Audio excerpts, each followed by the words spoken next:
Hello friends of off-road driving. Today I want to present you the most legendary off-road car ever built. I think it's the Mercedes G-Class or the G-wagon like it's also called.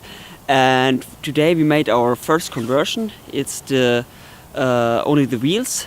We mounted the legendary classic B wheels of delta4x4, our own wheels of course, and we got them brand new now in 20-inch. So we mounted the BF-Goodrich All-Terrain KO2 in 275 55 R20, and I think it fits perfect to the car. It has the perfect profile structure. It's not too loud on the streets, and I think it fits perfectly to this legendary G-wagon. That's the new G-wagon that you can see here. It's our brand new company car. I love it. And if you have any questions about this, just call me or my colleagues. I hope we can mount this combination without any change.